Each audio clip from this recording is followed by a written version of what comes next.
जय श्री कृष्णा। राधे राधे। आज आप लोग सुनेंगे गुरुवार व्रत की कथा। एक बार प्रेम से बोलिए, भगवान विष्णु की जय हो। भारतवर्ष में एक प्रतापी और दानी राजा राज्य करता था। वह नित्य गरीबों और ब्राह्मणों की सहायता करता था। यह बात उनकी रानी को अच्छी नहीं लगती थी। वह ना ही गरीबों को दान देती थी, ना ही भगवान का पूजन करती थी, और राजा को भी दान देने से मना किया करती थी। एक दिन राजा शिकार खेलने वन को गए हुए थे, तो रानी महल में अकेली थी। उसी समय बृहस्पति देव साधु वेश में राजा के महल में भिक्षा के लिए गए और भिक्षा मांगे। रानी ने भिक्षा देने से इनकार किया और कहा कि हे साधु महाराज, मैं तो दान पुण्य से तंग आ गई हूँ। मेरा पति सारा धन लुटाते रहते हैं। मेरी इच्छा है कि हमारा धन नष्ट हो जाए, फिर न रहेगा बांस न बाजेगी बांसुरी। साधु ने कहा, देवी तुम तो बड़ी विचित्र हो। धन संतान तो सभी चाहते हैं, पुत्र और लक्ष्मी तो पापी के घर भी होने चाहिए। यदि तुम्हारे पास अधिक धन है तो भूखों को भोजन दो, प्यासों के लिए प्याऊ बनवाओ, मुसाफिरों के लिए धर्मशालाएं खुलवाओ। जो निर्धन अपनी कुमारी कन्याओं का विवाह नहीं कर सकते, उनका विवाह करा दो। ऐसे और कई काम हैं जिनके करने से तुम्हारा यश लोक परलोक में फैलेगा। परंतु रानी पर उपदेश का कोई प्रभाव न पड़ा। वह बोली, महाराज आप मुझे कुछ न समझाएं। मैं ऐसा धन नहीं चाहती जो हर जगह बांटती फिरूं। साधु ने उत्तर दिया, यदि तुम्हारी ऐसी इच्छा है तो जैसा मैं तुम्हें बताऊंगा तुम 7 बृहस्पतिवार वैसा ही करना। तुम ऐसा करना कि बृहस्पतिवार को घर लिपकर पीली मिट्टी से अपना सिर धोकर स्नान करना। बृहस्पतिवार के दिन कपड़े धोना। राजा से बोलना कि वह हजामत बनवाए और भोजन में मांस मंदिरा खाना। ऐसा करने से आपका सारा धन नष्ट हो जाएगा। इतना कहकर वह साधु महाराज वहाँ से अलोप हो गए। साधु के अनुसार कई बातों को पूरा करते हुए रानी को केवल 3 बृहस्पतिवार ही बीते थे कि उसकी समस्त धन संपत्ति नष्ट हो गई। भोजन के लिए राजा का परिवार तरसने लगा। तब एक दिन राजा ने रानी से बोला कि हे रानी, तुम यहीं रहो, मैं दूसरे देश के जाता हूँ, क्योंकि यहाँ पर सभी लोग मुझे जानते हैं, इसलिए मैं कोई छोटा कार्य नहीं कर सकता। ऐसा कहकर राजा परदेश चला गया। वहाँ वह जंगल से लकड़ी काटकर लाता और शहर में बेचता। इस तरह वह अपना जीवन व्यतीत करने लगा। इधर राजा के परदेश जाते ही रानी और दासी दुखी रहने लगी। एक बार जब रानी और दासी को 7 दिन तक बिना भोजन के रहना पड़ा, तो रानी ने अपनी दासी से कहा कि हे दासी, पास ही के नगर में मेरी बहन रहती है। वह बड़ी धनवान है, तो उसके पास जा और कुछ ले आ, ताकि थोड़ी बहुत गुजर बसर हो जाए। दासी रानी के बहन के पास गई। उस दिन गुरुवार था और रानी की बहन उस समय बृहस्पतिवार व्रत की कथा सुन रही थी। दासी ने रानी की बहन को अपनी रानी का संदेश दिया, लेकिन रानी की बहन कोई उत्तर नहीं दिया। जब दासी को रानी की बहन से कोई उत्तर नहीं मिला, तो वह बहुत दुखी हुई और उसे क्रोध भी आया। दासी ने वापस आकर रानी को सारी बात बता दी। सुनकर रानी ने अपने भाग्य को कोसा। उधर रानी की बहन ने सोचा कि मेरी बहन की दासी आई थी, परंतु मैं उससे नहीं बोली, इससे वह बहुत दुखी हुई होगी। कथा सुनकर और पूजा समाप्त करके वह अपनी बहन के घर आई और कहने लगी हे बहन, मैं बृहस्पतिवार का व्रत कर रही थी। तुम्हारी दासी मेरे घर आई थी, परंतु जब तक कथा होती है तब तक ना तो उठते हैं और ना ही बोलते हैं, इसलिए मैं नहीं बोली। कहो दासी क्यों गई थी? रानी बोली, बहन तुमसे क्या छिपाऊं, हमारे घर में खाने तक को अनाज नहीं था। ऐसा कहते कहते रानी की आंखें भर आई। उसने दासी समेत पिछले 7 दिनों से भूखे रहने तक की बात अपनी बहन को विस्तार पूर्वक सुना दी। रानी की बहन बोली, देखो बहन, भगवान बृहस्पति देव सबकी मनोकामना को पूर्ण करते हैं। देखो, शायद तुम्हारे घर में अनाज रखा हो। पहले तो रानी को विश्वास नहीं हुआ, पर बहन के आग्रह करने पर उसने अपनी दासी को अंदर भेजा तो उसे सचमुच अनाज से भरा एक घड़ा मिल गया।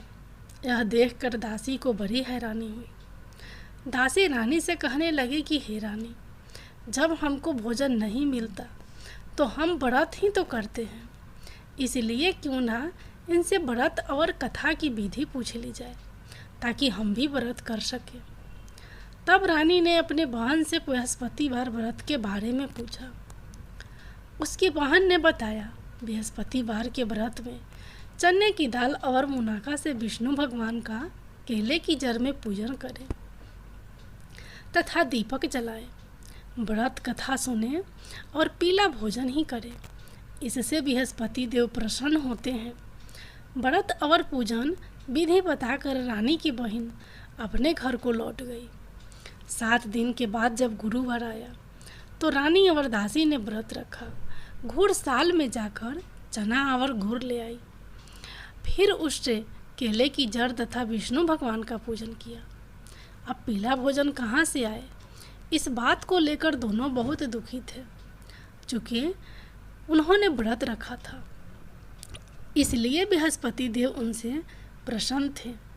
इसलिए वे एक साधारण व्यक्ति का रूप धारण कर 2 थालों में सुंदर पीला भोजन दासी को दे गए। भोजन पाकर दासी प्रसन्न हुई और फिर रानी के साथ मिलकर भोजन ग्रहण किया। उसके बाद वे सभी गुरुवार को व्रत और पूजन करने लगी। बृहस्पति भगवान की कृपा से उनके पास फिर से धन संपत्ति आ गई, परंतु रानी फिर से पहले की तरह आलस्य करने लगी। तब दासी बोली, देखो रानी, तुम पहले भी इस प्रकार आलस्य करती थी। तुम्हें धन रखने में कष्ट होता था, इस कारण सभी धन नष्ट हो गया। और अब जब भगवान बृहस्पति की कृपा से धन मिला है तो तुम्हें फिर से आलस्य होता है। रानी को समझाते हुए दासी कहती है कि बड़ी मुसीबतों के बाद हमने यह धन पाया है, इसलिए हमें दान पुण्य करना चाहिए, भूखे मनुष्यों को भोजन कराना चाहिए और धन को शुभ कार्यों में खर्च करना चाहिए, जिससे तुम्हारे कुल का यश बढ़ेगा, स्वर्ग की प्राप्ति होगी और पितृ प्रसन्न होंगे। दासी की बात मानकर रानी अपना धन शुभ कार्यों में खर्च करने लगी, जिससे पूरे नगर में उसका यश फैलने लगा। एक दिन राजा दुखी होकर जंगल में एक पेड़ के नीचे आसन जमा कर बैठ गया। वह अपनी दशा को याद करके व्याकुल होने लगा। बृहस्पतिवार का दिन था। एकाएक उसने देखा कि निर्जन वन में एक साधु प्रकट हुए। वह साधु वेश में स्वयं बृहस्पति देवता थे। लकड़हारे के सामने आकर बोले, हे लकड़हारे, इस सुनसान जंगल में तू चिंतामग्न क्यों बैठा है? लकड़हारे ने दोनों हाथ जोड़कर प्रणाम किया और उत्तर दिया, महात्मा जी, आप सब कुछ जानते हैं, मैं क्या कहूँ? यह कहकर रोने लगा और साधु को अपनी आत्मकथा सुनाई। महात्मा जी ने कहा, तुम्हारी स्त्री ने बृहस्पतिवार के दिन बृहस्पति भगवान का निरादर किया है, जिसके कारण रुष्ट होकर उन्होंने तुम्हारी यह दशा कर दी। अब तुम चिंता को दूर करके मेरे कहने पर चलो तो तुम्हारे सब कष्ट दूर हो जाएंगे और भगवान पहले से भी अधिक संपत्ति देंगे। तुम बृहस्पतिवार के दिन कथा किया करो, 2 पैसे के चने मुनाका लाकर उसका प्रसाद बनाओ और शुद्ध जल से लोटे में शक्कर मिलाकर अमृत तैयार करो। कथा के पश्चात अपने सारे परिवार और सुनने वाले प्रेमियों में अमृत व प्रसाद बांटकर आप भी ग्रहण करो। ऐसा करने से भगवान तुम्हारी सब मनोकामनाएं पूरी करेंगे। साधु के ऐसे वचन सुनकर लकड़हारा बोला, हे प्रभु, मुझे लकड़ी बेचकर इतना पैसा नहीं मिलता जिससे भोजन के उपरांत कुछ बचा सकूं। मैंने रात्रि में अपनी स्त्री को व्याकुल देखा है। मेरे पास कुछ भी नहीं जिससे मैं उसकी खबर मंगा सकूं। साधु ने कहा, हे लकड़हारे, तुम किसी बात की चिंता मत करो। बृहस्पति के दिन तुम रोजाना की तरह लकड़ियां लेकर शहर को जाओ। तुमको रोज से दोगुना धन प्राप्त होगा, जिससे तुम भली भांति भोजन कर लोगे तथा बृहस्पति देव की पूजा का सामान भी आ जाएगा। इतना कहकर साधु अंतर्धान हो गए। धीरे धीरे समय व्यतीत होने पर फिर वहीं बृहस्पतिवार का दिन आया। लकड़हारा जंगल से लकड़ी काटकर किसी शहर में बेचने गया। उसे उस दिन और दिन से अधिक पैसा मिला। राजा ने चना गुड़ आदि लाकर गुरुवार का व्रत किया। उस दिन से उसके सभी कलेश दूर हुए। परंतु जब दोबारा गुरुवार का दिन आया तो बृहस्पतिवार का व्रत करना भूल गया। इस कारण बृहस्पति भगवान नाराज हो गए। उस दिन उस नगर के राजा ने विशाल यज्ञ का आयोजन किया तथा शहर में यह घोषणा करा दी कि कोई भी मनुष्य अपने घर में भोजन ना बनावे, न आग जलावे। समस्त जनता मेरे यहाँ भोजन करने आवे। इस आज्ञा को जो ना मानेगा उसे फांसी की सजा दी जाएगी। इस तरह की घोषणा संपूर्ण नगर में करवा दी गई। राजा की आज्ञा अनुसार शहर के सभी लोग भोजन करने गए, लेकिन लकड़हारा कुछ देर से पहुंचा, इसलिए राजा उसको अपने साथ घर लिवा ले गए और ले जाकर भोजन करा रहे थे तो रानी की दृष्टि उस खूंटी पर पड़ी जिस पर उसका हार लटका हुआ था।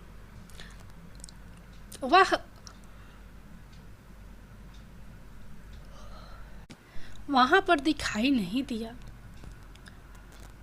रानी ने निश्चय किया कि मेरा हार इस मनुष्य ने चुरा लिया है। उसी समय सिपाहियों को बुलाकर उसको कारागार में डलवा दिया। जब लकड़हारा कारागार में पड़ गया और बहुत दुखी होकर विचार करने लगा कि न जाने कौन से पूर्व जन्म के कर्म से मुझे यह दुख प्राप्त हुआ है, और उसी साधु को याद करने लगा जो कि जंगल में मिला था।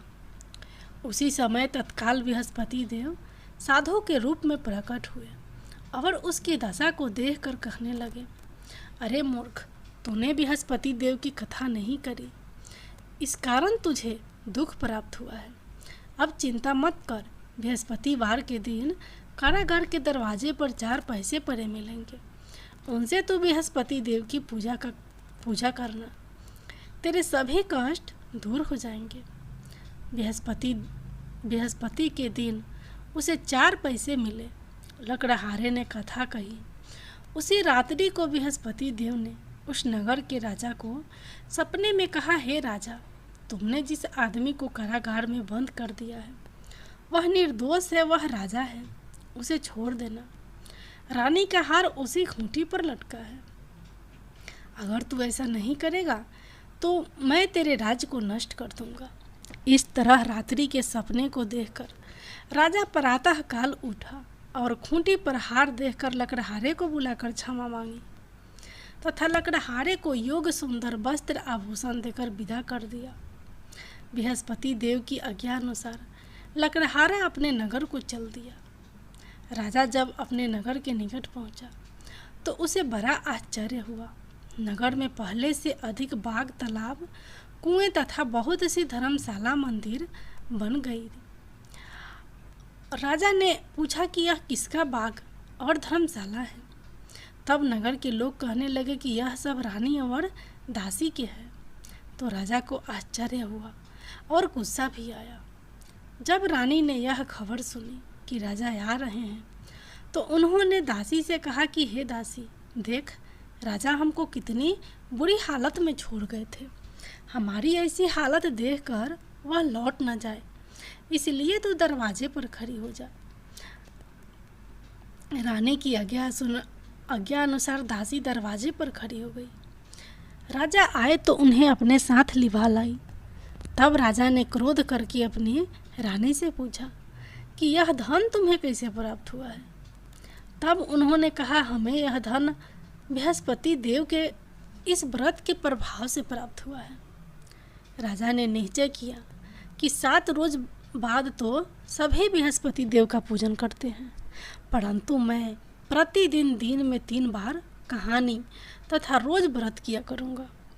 अब हर समय राजा के दुपट्टे में चने की दाल बंधी रहती तथा दिन में 3 बार कहानी कहता। एक रोज राजा ने विचार किया कि चलो अपनी बहन के यहाँ हो आवे। इस तरह निश्चय कर राजा घोड़े पर सवार हो अपनी बहन के यहाँ चलने लगा। मार्ग में उसने देखा कि कुछ आदमी एक मुर्दे के लिए जा रहे हैं। उन्हें रोक कर राजा कहने लगा, अरे भाइयों, मेरी बृहस्पति देव की कथा सुन लो। वे बोले, लो, हमारा तो आदमी मर गया है, इसको अपनी कथा की पड़ी है। परंतु कुछ आदमी बोले, अच्छा कहो, हम तुम्हारी कथा भी सुनेंगे। राजा ने दाल निकाली और जब कथा आधी हुई थी कि मुर्दा हिलने लग गया, और जब कथा समाप्त हो गई तो राम राम करके मनुष्य उठकर खड़ा हो गया। आगे मार्ग में उसे एक किसान खेत में हल चलाता मिला। राजा ने उसे देख और उससे बोले, अरे भैया, तुम मेरी बृहस्पतिवार की कथा सुन लो। किसान बोला, जब तक मैं तेरी कथा सुनूंगा तब तक 4 हरैया जोत लूँगा। जा अपनी कथा किसी और को सुनाना। इस तरह राजा आगे चलने लगा। राजा के हटते ही बैल पछाड़ खाकर गिर गए तथा किसान के पेट में बड़ी जोर से दर्द होने लगा। उस समय उसकी माँ रोटी लेकर आई। उसने जब यह देखा तो अपने पुत्र से सब हाल पूछा और बेटे ने सभी हाल कह दिया। तो बुढ़िया दौड़ी दौड़ी उस घुड़सवार के पास गई और उससे बोली कि मैं तेरी कथा सुनूंगी, तू अपनी कथा मेरे खेत पर चलकर ही कहना।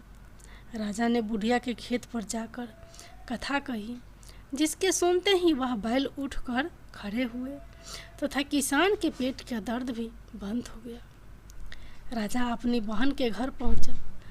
बहन ने भाई की खूब मेहमानी की। दूसरे रोज प्रातःकाल राजा जगा तो वह देखने लगा कि सब लोग भोजन कर रहे हैं।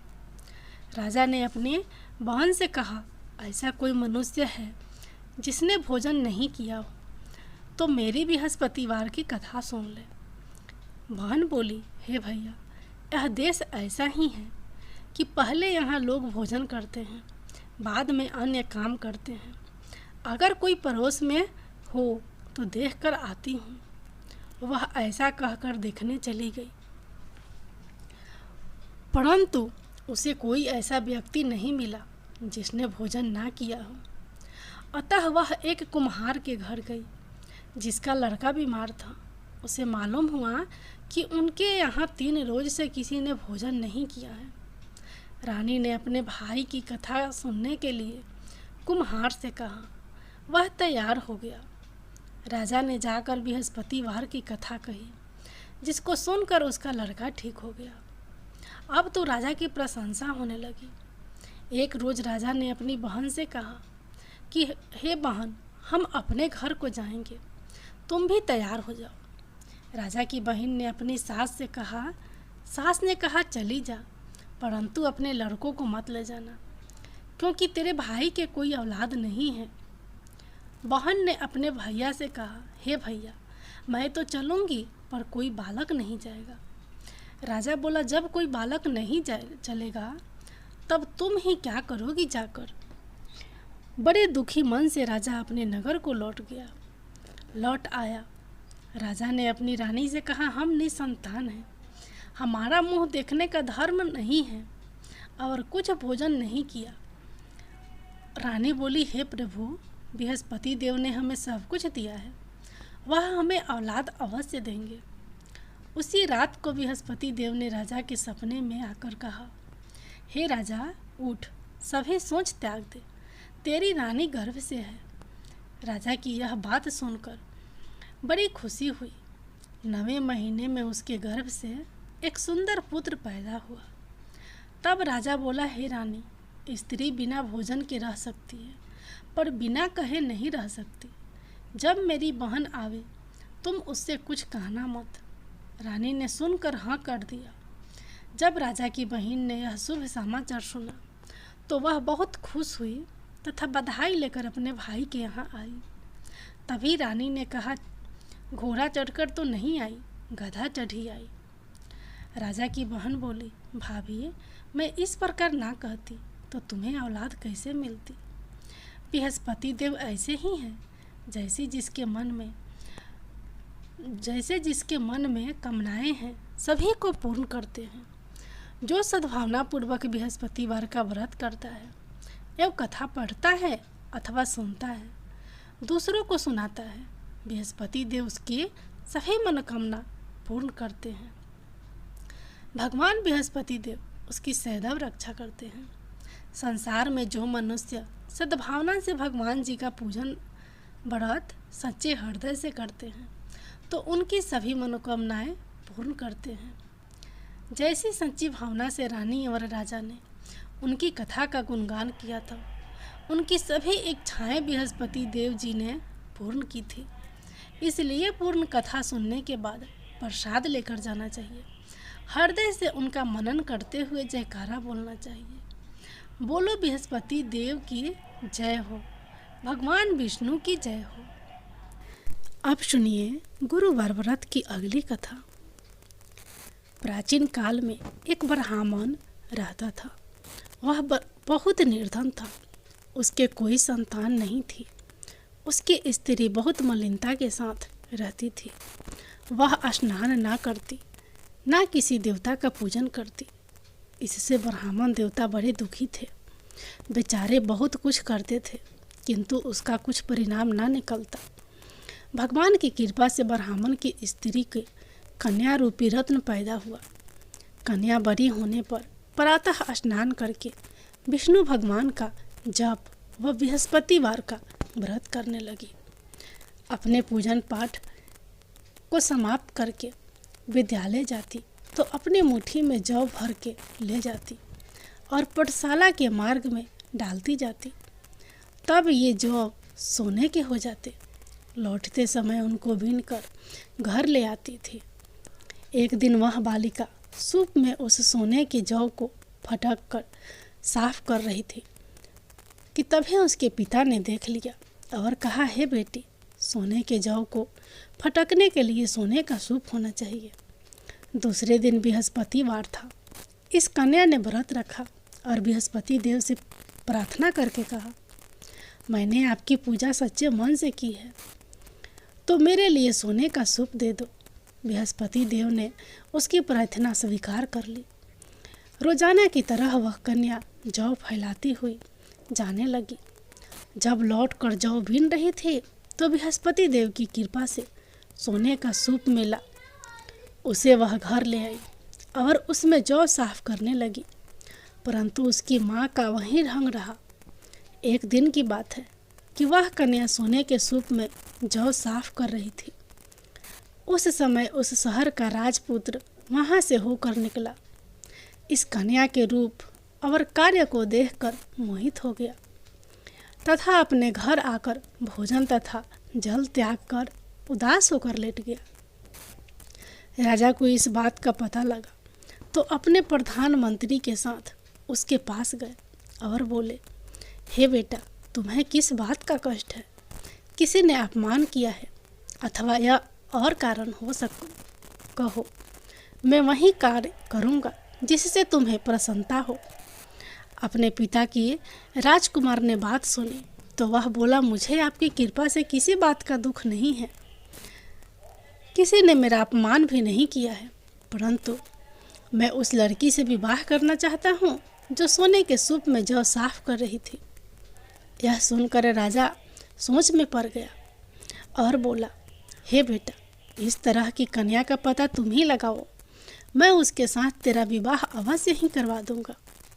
राजकुमार ने उस लड़के के घर का पता बतलाया।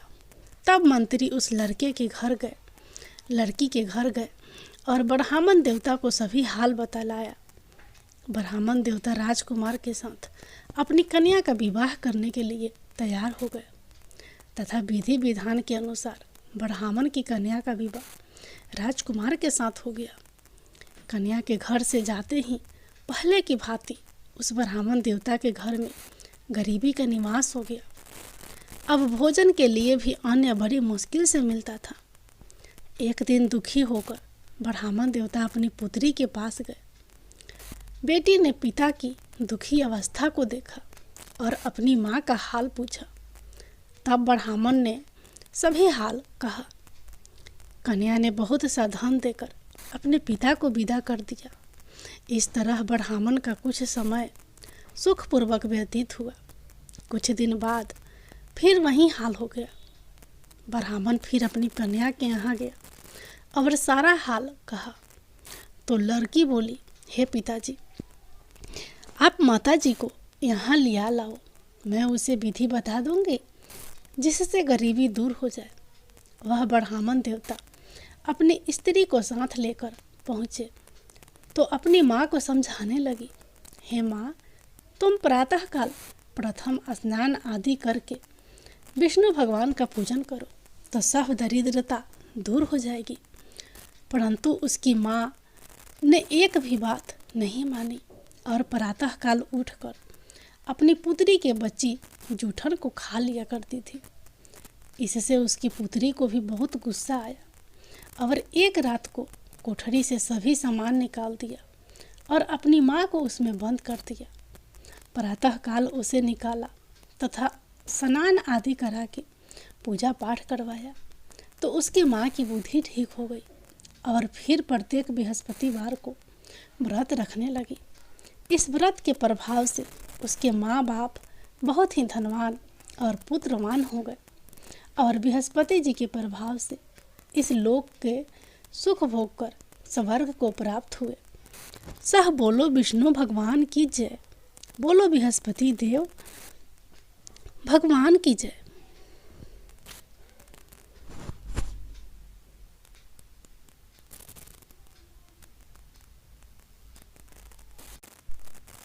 अब सुनिए बृहस्पति देव की आरती। जय बृहस्पति देवा, ओम जय बृहस्पति देवा, छिन छिन भोग लगाऊं, छिन छिन भोग लगाऊं, कदली फल मेवा।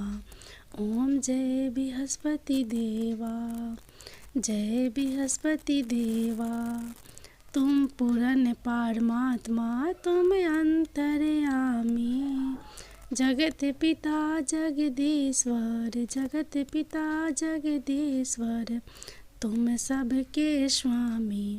ओम जय बृहस्पति देवा, जय बृहस्पति देवा, चरणामित्र निर्ज निर्मल सब पातक हरता, सकल मनोरथ दायक, सकल मनोरथ दायक, कृपा करो भरता।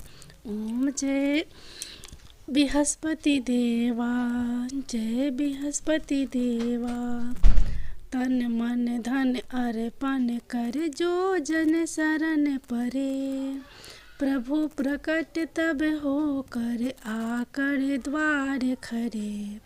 ओम जय बृहस्पति देवा, जय बृहस्पति देवा, दीन दयाल दयानिधि भक्तन हितकारी, पाप दोष सब हरता भव बंधन हारी।